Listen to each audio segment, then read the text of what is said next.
Graça e paz, meus queridos irmãos. É uma alegria estar com todos vocês, irmãos e amigos, né? Nesses momentos de meditação da palavra de Deus. Que o Senhor, nosso Deus, possa estar assim nos abençoando a todos, nos inspirando para melhor compreender qual é a sua boa, perfeita e agradável vontade para com as nossas vidas.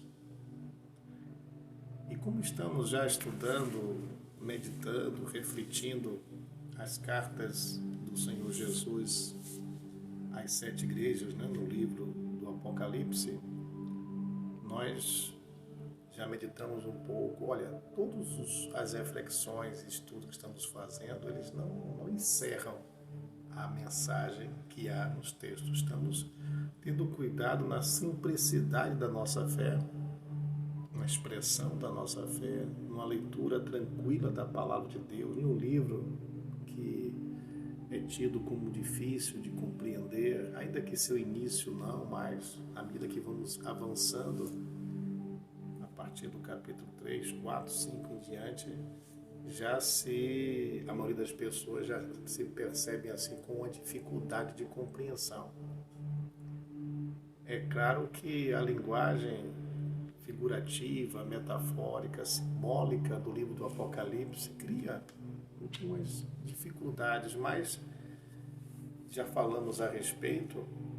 Se o Senhor nos legou esta palavra e essa palavra é palavra de Deus, qual é a missão, qual é o propósito? Não é alimentar as nossas almas com o alimento do alto, que é a palavra, não é edificar as nossas vidas? Deus não nos deu o Espírito Santo para que através dele possamos compreender, entender, né?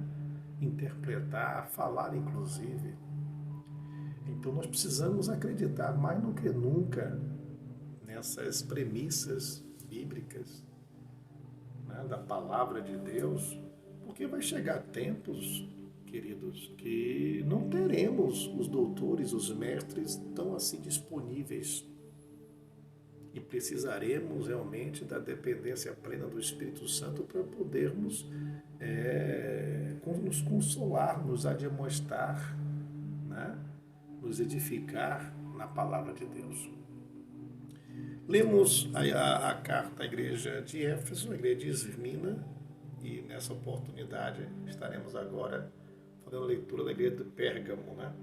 E nós vamos avançando e pontuando ensinos maravilhosos, edificantes de Deus nesses textos para as nossas vidas no tempo em que estamos vivendo. Amém? Sempre eu faço uma breve pontuação, né? Éfeso, quando o Senhor exorta que eles se arrependam e lembrem de onde caíram e retornem ao primeiro amor, à primeira caridade. Nós falamos sobre a importância da manutenção daquilo que lá atrás nós recebemos na nossa conversão, que é a garantia, tá certo? Agora, se preservamos da nossa salvação. Lá atrás aconteceu o quê? Não foi o perdão dos nossos pecados? Nós não recebemos Jesus como Salvador, passando a ser templo do Espírito Santo, tivemos nossos nomes escritos no livro da vida. Meus irmãos, passamos a ser templo de Deus, habitação do Espírito Santo. Tudo isso aconteceu lá na nossa conversão. É uma experiência singular, uma experiência inefável. Vivemos o processo do novo nascimento, o milagre do novo nascimento. Essa é a verdade. Tá certo? E os tempos passaram. Nós mudamos o ânimo, a inspiração, o prazer, a alegria, a satisfação, a presença. Essas coisas não podem mudar. Deus quer encontrar, quando vir buscar os seus fiéis, perdoados, lavados, remidos no sangue de Jesus, com o seu nome escrito no livro da vida. Não é assim? Cheio do Espírito Santo, porque é o Espírito Santo que vai conduzir a igreja, não é assim? Que vai levar a igreja a Jesus Cristo. Ele é o Eliezer. Meus queridos, o que recebemos lá atrás não pode ser em nada alterado. Deus não muda. Se porventura alguma coisa dele em nós mudou, foi por causa das nossas variações. Nós precisamos superar isso. Por isso que a expectativa de Deus é que não percamos jamais a nossa primeira caridade, nosso primeiro amor, nossos propósitos, intenções e ações dentro dos relacionamentos com Deus e da sua obra tem que ser sob a inspiração primeira que dele recebemos. E aí nós pontuamos muito sobre aquela questão de quando nos convertemos como éramos. Mudamos? Se porventura sim, vamos ajustar isso aí. Passamos por Esmina e nós percebemos que nos fins dos tempos um fator complicador para aqueles irmãos, né, e as comunidades que anelam muito pelas manifestações visuais, perceptíveis pelos sentidos nossos do poder de Deus. Porque na carta à igreja de Esmina, o Senhor deixa claro que tudo que aquilo que não se espera que se aconteça e não quer que se aconteça com a gente, é exatamente o que iria acontecer e aconteceu com eles. E nós pontuamos de que não adiantaria orar ao contrário, porque aquele era o projeto, era o desígnio, era o que já estava estabelecido por Deus. E a expectativa de Deus, no caso com a igreja em Esmina, é fidelidade até a morte. Então eu penso assim, se eles viviam uma experiência profunda, maravilhosa da manifestação do poder e da providência de Deus, digamos que todas as igrejas vivem isso em algum momento, em algum tempo, ou estão vivendo. Isso é bênção. Agora, eles foram chamados agora para a essência da expressão da fé, que independe do que se vê, do que se percebe. E aí nós tratamos sobre Abacuque, que ele chega a dizer que o mundo pode virar um deserto, faltar tudo, faltar proteína, faltar a verdura, o legume, a fruta, faltar o vegetal, faltar tudo, faltar tudo, faltar tudo. Ainda assim, ele adoraria ao Deus da sua salvação. Essa expressão de fé que nós precisamos mais do que nunca desenvolver, aprimorar, aperfeiçoar em nós. Por isso que o Senhor orienta em nós conhecê-lo e prosseguirmos em conhecer. Por isso que santificação é um processo contínuo de desenvolvimento de santidade. Tá certo? A santificação, ela não encerra em si na nossa conversão. Inicia-se ali um processo de desenvolvimento. E estamos chegando a um tempo que precisamos estar realmente crescidos, aperfeiçoados, desenvolvidos na fé. Porque muita coisa que gostaríamos que Deus fizesse ou venha fazer nos nossos dias, não é que ele esteja impedido, é porque ele já deixou definido que não irão acontecer. Não irão acontecer. Agora, tem coisas que têm que ser preservadas. Por exemplo, o amor a Deus e o primeiro amor na relação com Deus. Passe-se os anos, mas que não se desgaste esse valor presente em nós, dele recebido na nossa conversão. Fidelidade, ela deve ser manifesta em todos os níveis, inclusive de sofrimento que vem até levar à morte. E agora Pérgamo traz-nos também agora umas liçõezinhas maravilhosas, né, para a nossa fé. Capítulo 2, versículo 12 diz assim: ao anjo da igreja que em Pérgamo escreve, isto diz aquele que tem a espada aguda de 2 gumes, sei onde habitas, que é onde está o trono de Satanás. Mas retens o meu nome e não negaste a minha fé, mesmo nos dias de Antipas, minha fiel testemunha, o qual foi morto entre vós, onde Satanás habita. Entretanto, algumas coisas tenho contra ti, porque tens aí os que seguem a doutrina de Balaão, o qual ensinava a Balaque a lançar tropeços diante dos filhos de Israel, induzindo-os a comerem as coisas sacrificadas a ídolos e a se prostituírem.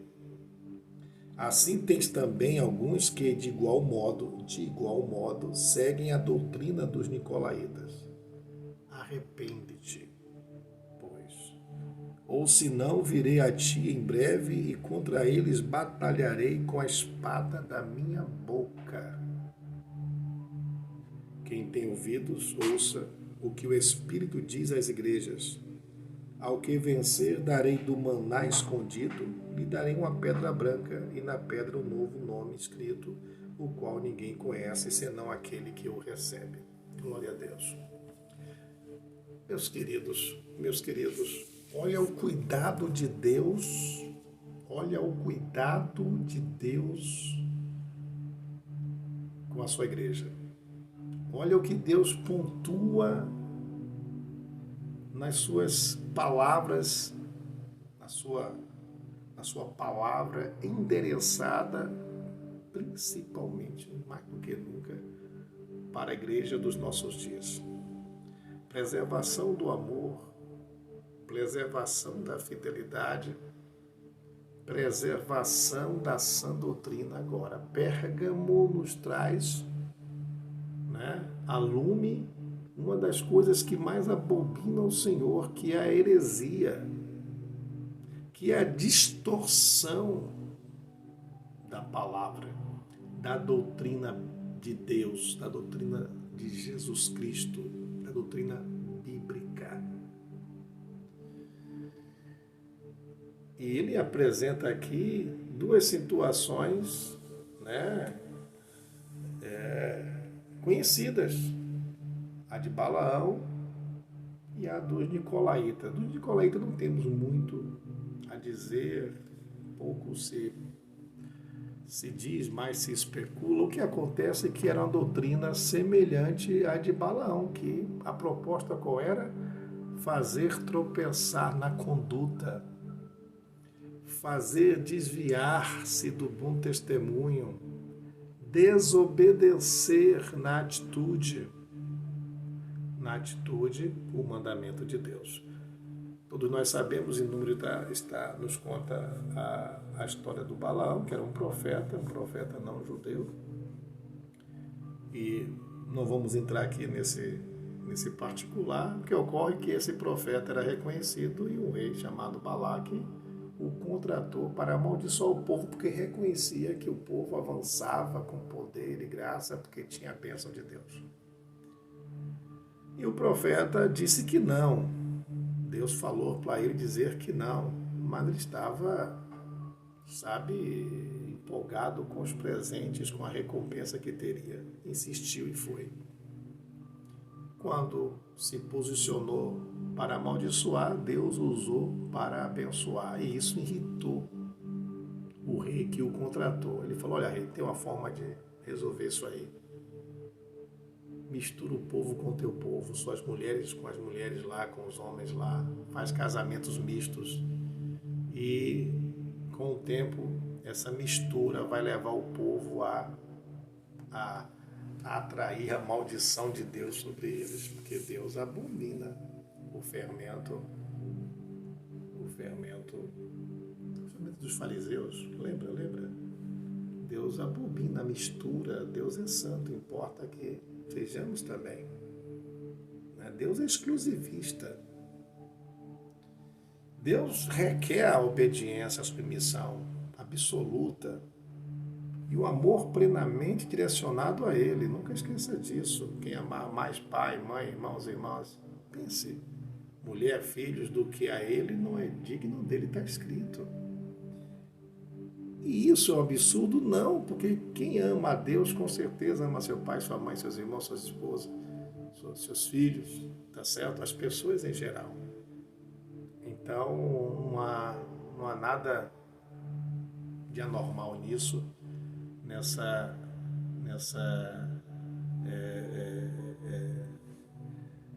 nesse mandamento de Deus. Amém? Então, a submissão à palavra, desde o princípio, a gente tem batido nisso. É imprescindível para que haja uma relação saudável com Deus.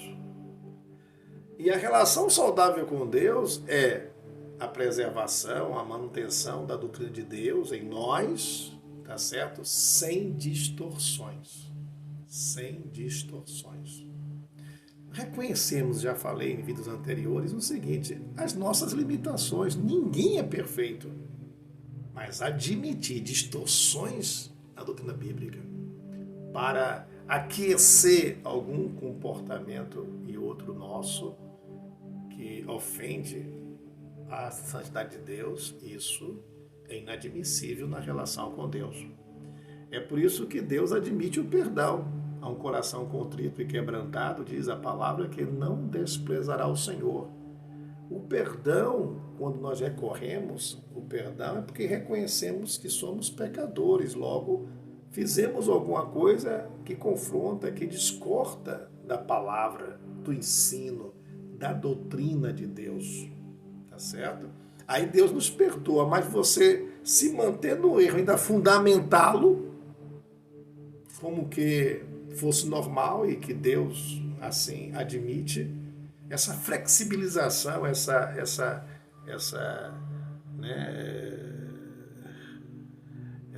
atenuação do peso, da importância ou da veracidade da doutrina bíblica é um perigo na expressão da nossa fé. Não é bem assim. Relativizar Deus e a sua doutrina é perigoso, porque Deus é absoluto. Deus é. E fora dele não há outro, nem tão quanto há salvação. Então nem adianta criar nenhum caminho. O caminho já foi definido, disse Jesus: eu sou o caminho.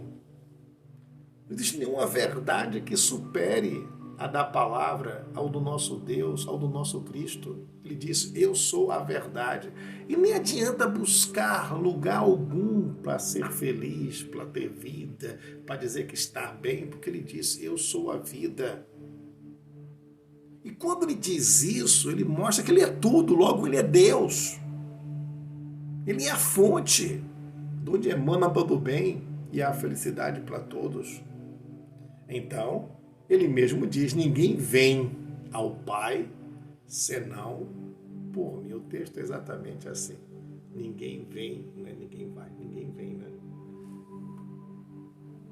Ninguém vem ao Pai a não ser por mim. Ele é a porta, tá certo? Então, ele já definiu como se deve entrar por ela. Ele já definiu como você pode permanecer dentro após entrar nela. Então ele não abre mão disso e jamais abrirá, tá certo? Muito cuidado na expressão da sua fé quando você, com o tempo, além de perder o amor, você começa agora a relativizar, você começa agora a flexibilizar o mandamento de Deus. Isso é perigoso. E isso é muito sério. O Senhor, ele diz assim: arrepende-te, senão você vai sofrer, sabe com o quê? Com essa própria palavra. O que mais as pessoas hoje falam na igreja, que estão sofrendo com os discursos, as prédicas, as pregações ortodoxas, fundamentalistas, etc. A palavra incomoda. A palavra incomoda. No fim dos tempos, as pessoas ouviriam a ela como se tivesse comichão nos ouvidos, resistindo à sã doutrina. Temos que ter muito cuidado, porque possamos ser nós, qualquer um da gente, sabe, um elemento desse dos fins dos tempos que não consegue resistir, aceitar, ou melhor, que resiste, não aceita a sã doutrina. Ela entra incomodando os ouvidos. E qual é a ação de Deus contra essa gente que não se submete à sã doutrina? Ele mesmo diz aqui: eu vou vir e virei e batalharei com a espada da minha boca para os cristãos desobedientes, infiéis, desafeiçoados, afastados da sã doutrina. O que é que mais incomoda? A oitiva da sã doutrina, ouvir a sã doutrina. Simples assim. Não podemos deixar porque a maioria, porque fulano, beltrano. Não, nós temos que preservar tudo que é puro, tudo que é agradável, tudo que é de boa fama, que é de Deus, temos que preservar. Temos que pensar. Temos que praticar, porque nos fins dos tempos as pessoas vão, de alguma forma, sofrer influência do desvio doutrinário. Balaão, doutrina de Balaão, doutrina de Nicolau, comportamento dos nicolaítas. E o Senhor orienta que nós temos que ouvir aquilo que o Espírito diz à igreja. Agora, se eu resolvo, se eu admito permanecer na sã doutrina e ser fiel até a morte, preservar o primeiro amor, ele diz assim: você sendo vencedor, darei do maná escondido e lhe darei uma pedra branca. O maná te lembra lá no deserto que o Senhor alimentou o povo. Então, fica firme que Deus lhe fortalece, Deus lhe alimenta e você vai ser vitorioso. E vai ter do alimento pleno na glória que Ele vai lhe dar do espiritual. Você vai se alimentar nos céus. Aleluia. Tem mais. Ele vai dar uma pedra branca. 2 sentidos tem a pedra branca. Recebia o ganhador, né, do esporte daquela época, uma pedra branca assim, de reconhecimento de ser invencível, ser um grande campeão, então é isento aí agora de novas batalhas. Pedra branca indica a vitória, tá certo? E também tinha o tribunal, né, que lá quando julgava, tinha as pedras brancas, as pedras pretas. Então, quando era preta, condenação; quando era branca, absolvição. Deus vai dar uma pedra branca escrita com o seu nome, você está absolvido. Mas se você vencer, se você for fiel até a morte, se você guardar essa doutrina, se você não desviar para doutrinas como a de Balaão, como dos nicolaítas, né, que buscam perverter o mandamento, tá certo? Que buscam desrespeitar, né, desonrar a santidade de Deus em nossas vidas. Somos limitados, fraquejamos, tudo bem. Tem aí o perdão, recorra ao perdão de Deus. Arrepende-te, abraça essa palavra com toda a tua força, com todo o teu coração. Esconde-a no teu coração. Ela é luz para iluminar teu caminho, é lâmpada para teus pés, meu Deus do céu. Ela dirige, ela encaminha. Como então desviar-se dela? Para onde iremos nós, disse o Pedro para Jesus lá em João, lembra? Se só tu tens palavra de vida eterna, porque nós temos que preservar a doutrina, porque nós temos que preservar o mandamento, porque nós temos que seguir a palavra como o Senhor espera que sigamos. Porque ela que vai nos conduzir à vida eterna. Ser fiel até a morte implica em resistir à adversidade, mantendo a genuidade, a legitimidade, a pureza, a integridade da doutrina bíblica em nós. Eu não estou aqui querendo ser, tá certo, ou demonstrar que sou algo mais que alguém. Essa palavra, como eu disse no início, é uma espada de 2 fios, tá certo? Atinge quem ouve, atinge quem fala. Isso é para nós, irmãos. Isso é para todos nós, tá certo? Garantia de vitória, até aqui nas leituras que nós fizemos, Éfeso, né? Manutenção do primeiro amor, Esmirna, fidelidade mesmo na adversidade. A adversidade é essa que pode levar até a morte, tem que ser fiel até a morte.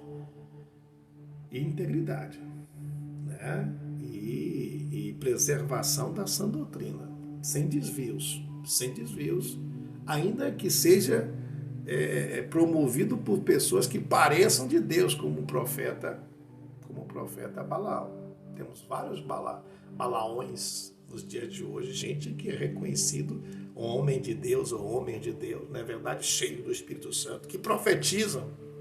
Mas temos que estar atento para não nos permitir, mesmo por esses personagens reconhecidos, não vamos nos permitir a desviar-nos dessa doutrina. Fim dos tempos, não se pode admitir para quem tem recebido Jesus, espera o arrebatamento, espera seu encontro com Deus, tem esperança da sua vida eterna, não pode abrir mão da sã doutrina, em hipótese alguma. E é dessa forma que Após a morte, pela fidelidade, então, você chega na condição de receber de Deus a vitória plena, a coroa da vida, certo? A recompensa de que, olha, está consumado. Tetelestai, né? Está consumado. Seu tempo foi findo, você permaneceu firme nas promessas, você preservou a sã doutrina, o seu amor, a sua fidelidade. Então você vai herdar comigo o reino de Deus. Você e eu, nós somos co-herdeiros com Cristo da sua glória. Não a troque por nada. Não a negocie por nada. Mantenha a sua fé em legitimidade à palavra, de acordo com a palavra, porque nós temos uma esperança e nós temos de Deus a recompensa por isso. E a recompensa é a vida eterna. A vida eterna. Seja abençoado.